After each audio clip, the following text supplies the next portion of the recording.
What if God wrote your to-do list? 52 ways to make the most of every day. Read something longer than a tweet. Every morning, I saunter down to the end of my driveway to pick up two newspapers, the Chicago Tribune and the Daily Herald. As I look up and down my street, I can't help but notice that only one other driveway has any newspaper at all, and it makes me sad.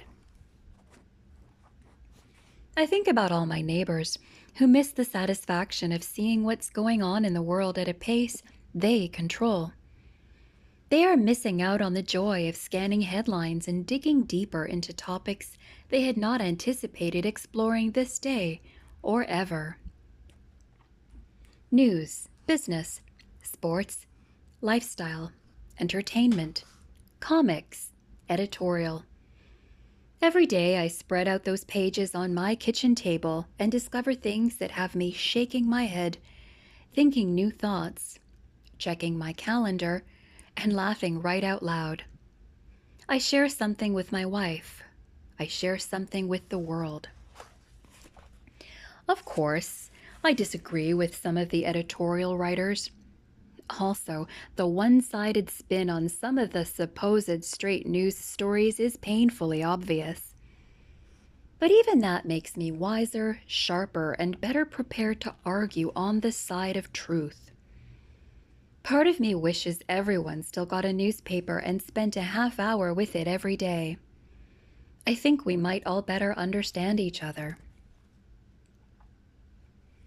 Before jumping to too many conclusions, it's possible that I'm reading the situation all wrong. There are actually more effective methods of disseminating the same kinds of information. We all know printed newspapers are out of date.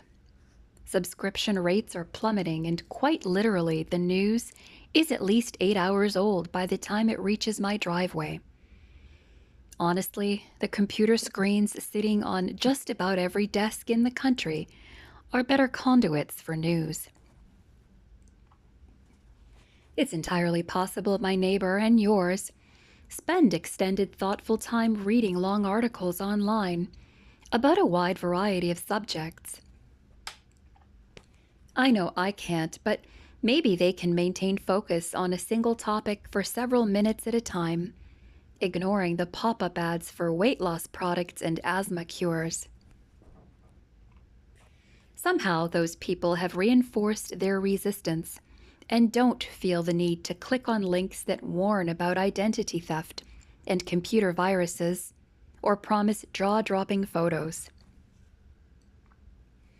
The great fear, of course, is that most people get their news in tweet-sized bites, or listen only to media outlets with whom they already agree. Plus, online news comes so fast and furious that we have zero time to absorb or contemplate what we just read, saw, or heard. Even worse, we pass it on or add comments without checking the source or considering how it measures up to biblical truth. Philippians chapter 4, verse 8 reminds us that what we think about matters.